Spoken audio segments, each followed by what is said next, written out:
Previously on Coach Greg. All I care about is the little tingles in my ears, my butthole, and I just want to feel strong. That's all you care about, literally. Then you would just use Dave Allen. And why do you think I have these separately? Drive yourself away. Drive yourself away. Yep. Come on, Greg. You got this. Let's go. Boy, this is actually monumental to me. I've never felt my back like that. Yeah. Notice whoever's using these machines are like 7 feet tall, like well, yeah, because you're like 6'2", right? It's already above the head. Because you're 6'2", right? Exactly. So this must be... Maybe put 2 plates. Keep the 2 on that side, and I'll put a 35 on this side. So I'm trying to do pretty strict reps to start with. I use as good a control as I can, keeping the weight going slow on the way down. But then once I tire out, I then can like use a bit of leg drive to get the weight up. And so yeah, while you're cheating, and it's like, it's okay to cheat on a cheat like you want to do it like a little... girlfriend. A little bit of cheat. Why did they say that? Like if you're bicep curling, super strict, and you stop as soon as you can, I don't find it hard enough. When you do bicep curls, you swing at the end of it, or do you just strictly go? I'll just drop the weight. I'll swing and then I drop the weight. Yeah, like I can't stop that early. I find it's not hard enough. Like back, if we stood perfectly straight and lifted and we stopped as soon as we couldn't do it, I'd be like, did I even train? It would feel way too easy. So I believe it's important to strictly train at the start, but at the end, start cheating on your sets at that point. Cool. Cheat on your sets, not your girlfriend. Thank you, Greg. I feel so empowered now.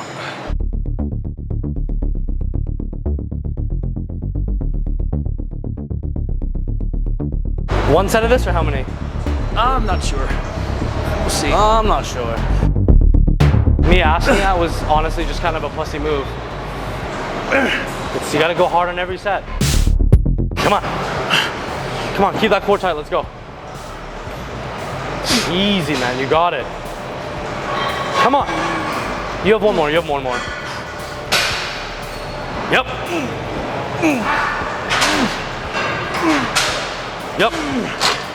Woo. Do partial reps, what is it for? I do partial reps all the time because there's no way I could have gotten one more rep, but I didn't want to stop yet, so I'm adding the time under tension to the muscle, getting more metabolic stress, more muscle damage, so more growth. What if you could have got one more? It's an easy way to make it harder.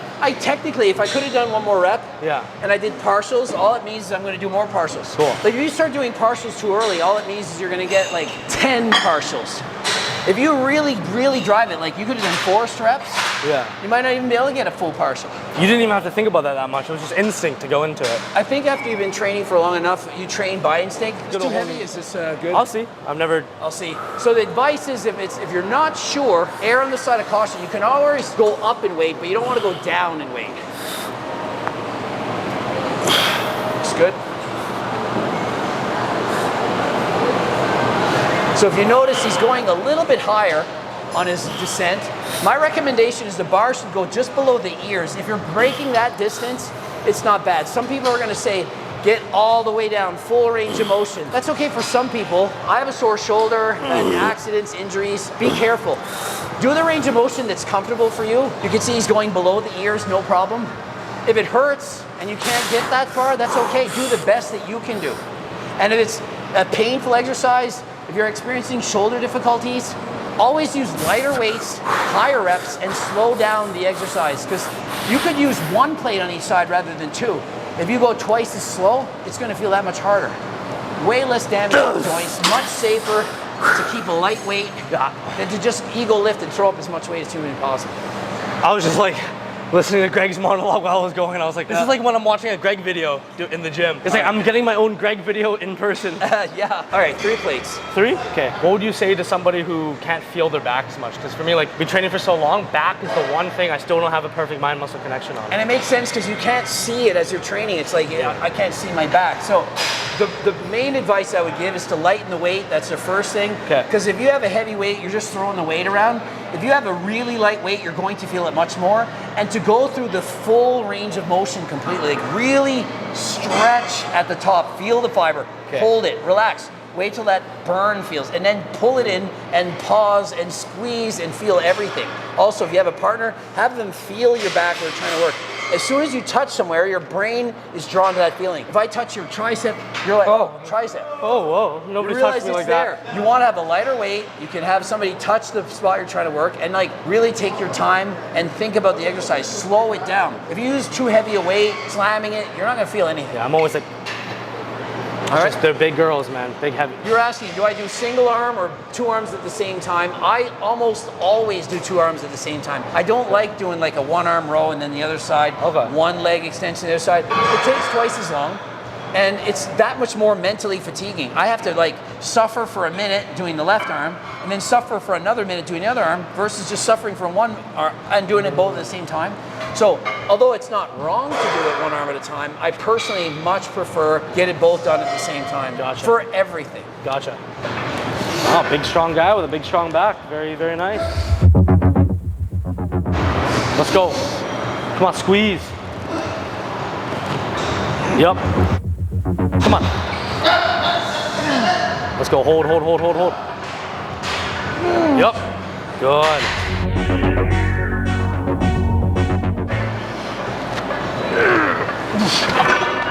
All right. This might be too much. Let me see.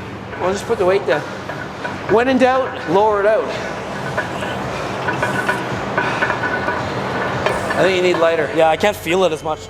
It's I go too. When you're not sure, you always use a lighter weight because you can always go up in weight and do a warm-up set. And if you haven't felt your back, this is what you want. You want to really stretch at the bottom here and then squeeze in as much as you can, far back as possible. Take your time on the way down, really stretch. Really feel the stretch at the bottom. This is the farthest back I feel You like. got the squeeze perfectly down. That's plenty.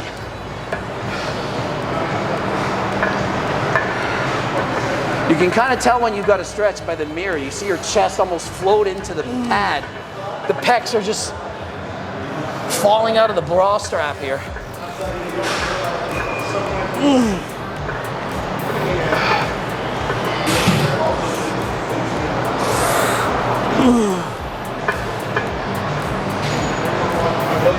Nice.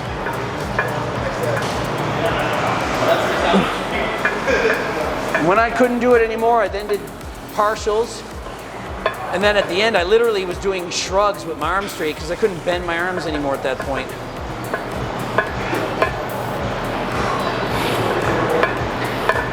There's the partials. And then at the end, just straighten your arms and just shrugs. Get a bit of trap development at the end here. Whoa. You like it? I love it. I like this exercise a lot. Whoa, it's actually monumental to me. I've never felt my back like that. Yeah, I can it's only a feel it great on single exercise. arm. That's interesting. If you slow it down, you should be able to feel the same on 2 as you do on 1. Let's do a side lateral. Let's do a side lateral. Then I finish off at a superset.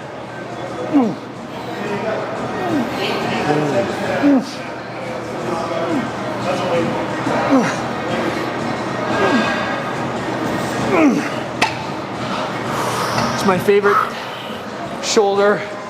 You probably want lighter weight, unless you swing it a bit. But,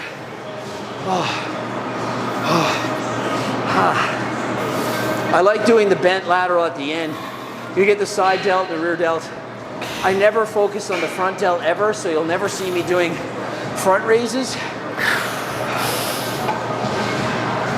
So you'd benefit from a lighter weight because you're pulling with a bit more of a bend. Got it. The heavier the weight, the more you're going to bend like this, and the less you're going to do that. So when trying to see if you're doing laterals, if the weight's lighter, you can use your arms straighter out. If it's heavy, you're going to have to swing this way to lower the amount of distance the bar is actually traveling. Kind of a self-spotting mechanism. I would lift it slightly further to your sides. A little bit more like to the side of your hips. Yeah? Yeah. Yeah. Chest up high. That's good. Yeah. There you go. Yeah.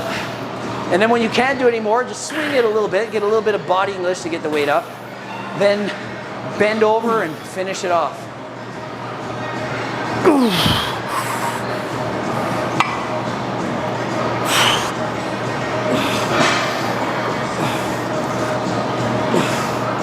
I would have my palms in more. Yeah, more like that, exactly. As you fatigue, you can of course do it closer to your body.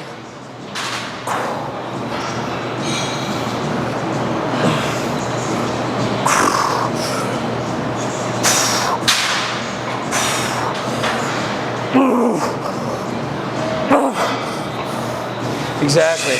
So as you're fresh, the bar could be more out to the side like this, more out to the side like that. Then as you're getting more tired, so I can start like this, But as I'm getting more tired, I can't do it. I can do more like this. I see. Or like this. Same as laterals. I can be like tired out. I'm like, okay, I'm really tired, but I want to do some forced reps or some partials after.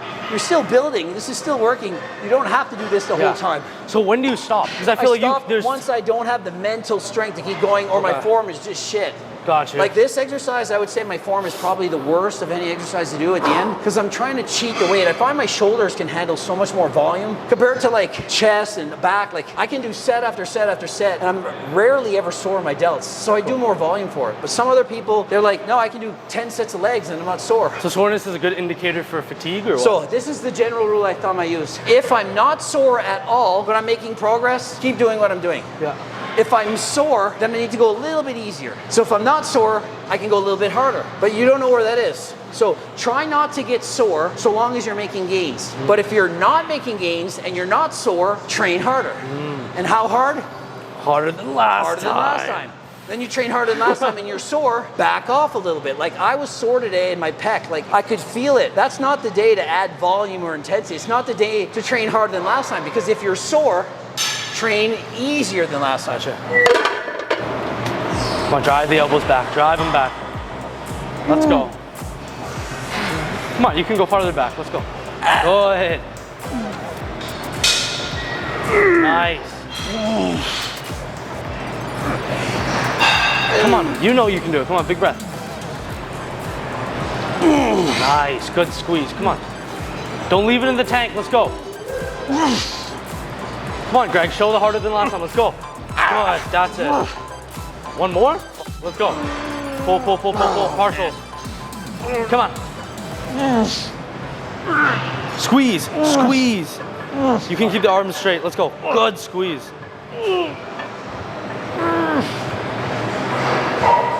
Damn. Oh, no. I was dying, there was nothing left. Good shit. I tired up faster than I thought. Oh. This exercise is so hard because you can decide how hard and how high you go. Like you stop 1 inch shy of like the full squeeze, it's so much easier. Every little inch further makes it that much harder. See guys, 1 inch makes a big difference. It's a huge difference. You gotta feel the burn, you gotta lean into the pain when you do it like this. Slow speed like this, so much harder than just banging out a heavy weight, because you have to force your body to experience that pain. Body sending signals, stop. The lactic acid burn, the cramp. You did enough. You already did 1 set. You don't need to go harder. You have to tell yourself, I can do it. That's where all these supplements come into play. That's why you have pre-workout. You have more energy, more adrenaline.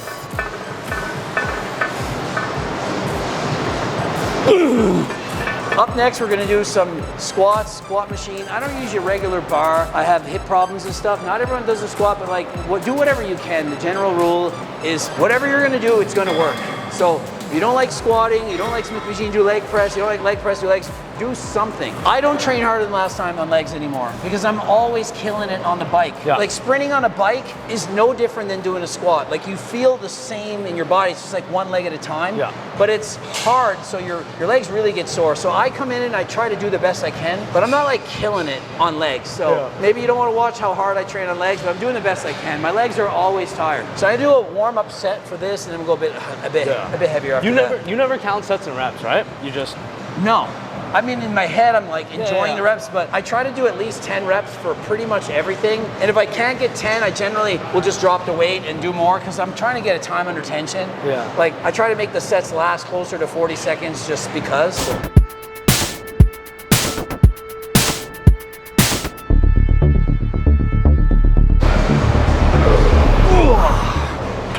Not bad. How many reps am I gonna aim for? Well, I did 15. I usually do 15 reps on my warm-up sets. It should feel like you can get 30. So this is a warm-up set, right? Warm-up. Like, warm-up? Okay. I could get at least 30 if I had to. A warm-up set shouldn't be hard. Now, I would go higher, not that you have to, but I use more of a full range of motion. You're trying to keep constant tension. It's also a hard way to train, so it's really up to you. Notice he doesn't go quite to the top, but he's keeping constant tension on the muscle, which is hard. So many different ways to train. You know, you got to pick the way that you like. You want to make it harder, or you want to work your glutes more, pause at the bottom. You can hold it for like a 3-second count. It's going to make it that much harder. If you're trying to focus just on your quads, you don't need to go that low. Go halfway down and you get all just your leg power. Technically, without this, you know how much this weighs, Greg? 405. No way. Yeah, I know. That's hilarious. I can see a 405. I know a 405 when I see it. Exactly. 55 times 2, 110 times 2, 220. 220 plus 90 and 90 is 180. So it's 400. Oh, no. Yeah, 220 plus 180. Never mind, because there's no 5. 400. 400. This is 5 pounds. The freaking metal's 5. I don't think it's 5. It's probably more than 5. Maybe more than 5. I will pretend it's 5. We're going to pretend this is 405. Okay. That should be all right. Coach Greg snaps his knee on the That's all right. clickbait. Good, easy, come on.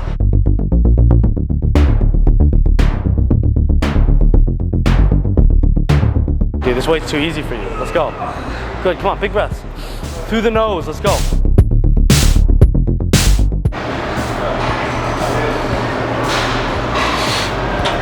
Nice. That was not all out, Yeah. but I don't need to go all out. If I went all out on that, I can't bike race tomorrow. Cool, should I aim to go all out? I'll go all out. You're not bike racing. How do you know? You had no excuse. You don't know my, You did a bike race yesterday? you don't know what I'm doing? Unless you ran a marathon, That, you're going heavier. well, we're trying to get 10, right? I don't know. 10 is the minimum.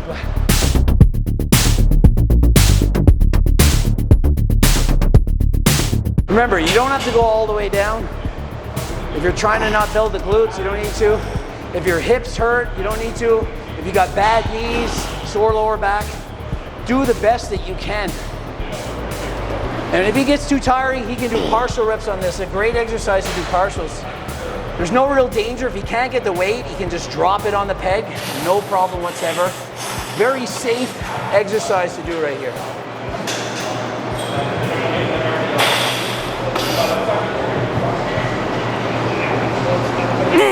There it is. Yeah, and so you can see, rest the weight on the side. Oh, You like it? I love it. It's so easy to go hard on it because there's no danger. Like a squat is a different beast. This is like, man, it's safe. I think what's tough is keeping like the slight bodybuilding mentality of not just dive bombing it. Yeah, I'm thinking pause in the bottom. So as I'm going, I'm trying to like hover this like 1 millimeter off the bottom and take my time with it. To train at this intensity for multiple sets, what do you have to do to recover? Steroids. Okay.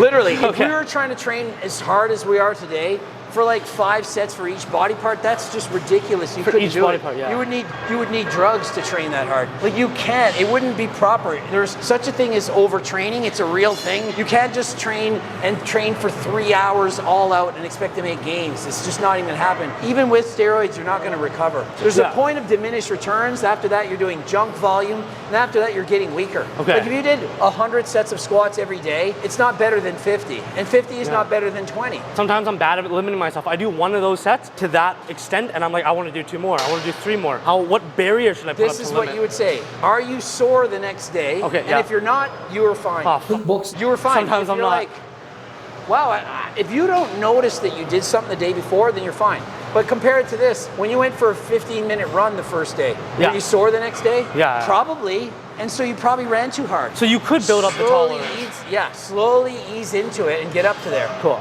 But you only go, like if you're getting stronger or bigger, don't train harder or Gotcha. longer. Unless you're not making progress, then say, can I train harder? And if you can, then do it. But if you're training and you're always sore, then don't. Next time on Coach Greg. Do as Greg says, not as Yeah. he does. See, we're out here working. Nice, Putting yeah. our mind, our body, our soul, effort into the weights. We were This gonna guy. film it. I'm just flirting with the girls in the gym. More talking than last time.